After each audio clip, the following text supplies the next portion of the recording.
kind of just really settled in with the routines. Last year, I only had maybe 6 months or like a year to really compete the routines, but this year I've had a whole year under the belt, and going to Worlds, doing these routines too is just makes it a whole lot more comfortable. At Worlds, you kind of look like a veteran. What did you attribute that confidence and that level of performance to? Yeah. So kind of before the meet, Brody and Tom really talked to me about staying in the moment, and that's what really helped me kind of just stay grounded throughout the whole Worlds process. And I kind of had a lot more fun compared to like competing at championships in 2022 and selection camp. Selection camp and champs, since I had to like qualify to each, was kind of like the pressure was on there, whereas at Worlds it was kind of like, okay, I'm here, now it's just time to show off like all the hard work I've put in for the whole entire year and a half, getting to that 6-0 like level, and just kind of putting on a show and like for the audience and the judges, so kind of just making a statement out there. Some of the older gymnasts have talked about that, the vibes around USA Gymnastics have just kind of shifted since the last Olympics. I know you are on the younger side here, but have you noticed that kind of shift of what they're talking about? Wait, what have they said? There's like kind of like a shift in the vibes around USA Gymnastics. Things are a little more relaxed, just some of the new leadership that's come in. Yeah, for sure. I mean, they're very supportive.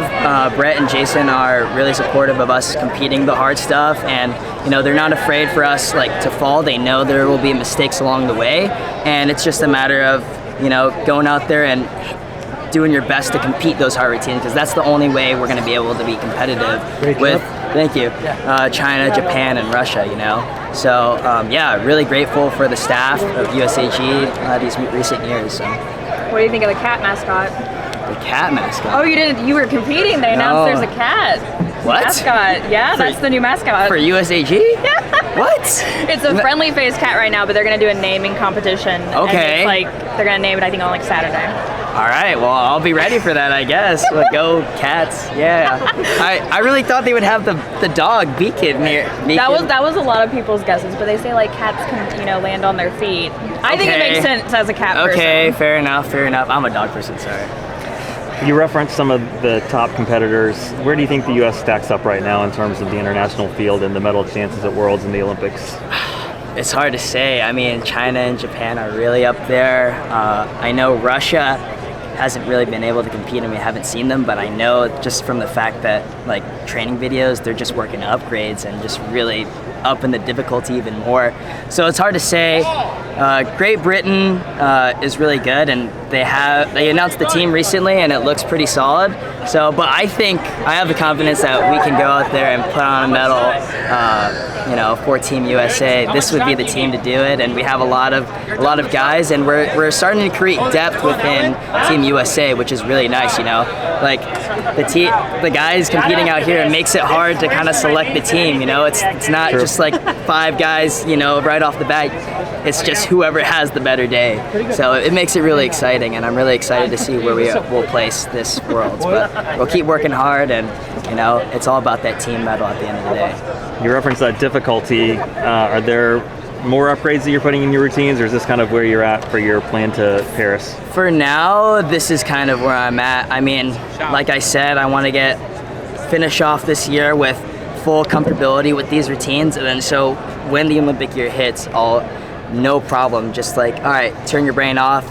I can just go out there and hit my sets, And I'll have the whole NCAA season to kind of get even more comfortable with the routines. Since we'll be competing every weekend, that's really nice. But the hard part about that is keeping your body in check, because I mean, it's gonna be go. We'll have Worlds, then get ready for NCAA season, then NCs in April, and then a month and a half later we'll have champs, then Olympic trials. So it's just go. So I think the priority of this year would be to just keep your body in check and keep the routines consistent.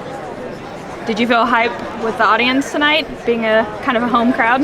Yeah, it was awesome. I mean for day one, this is usually more people than usual, and I saw a lot of my teammates out here coming out to support, so that was awesome to see. How do you feel about being one of the leaders for Team USA? It's great. I mean, I think that, despite me and Fred kind of being the upcoming team, we still have a lot of great guys who are also like veterans, like Shane, Yule, Curran. Those guys are going to be useful. Same thing with Coy. He's upcoming. Riley too. I mean, Riley's a little bit older. He competed at the Olympic trials. So, I mean, I think we'll have to come together as a team in order to get this medal and secure it. And I talked about it in some interviews earlier with most of the guys being from an NCAA program and how that, that identity we can kind of back behind will really help us, because countries like China, Japan, and Russia get to train every day with each other, right? And so we don't have that luxury. So I think really backing behind the NCAA like vibe and mentality will help us get to that next level. So.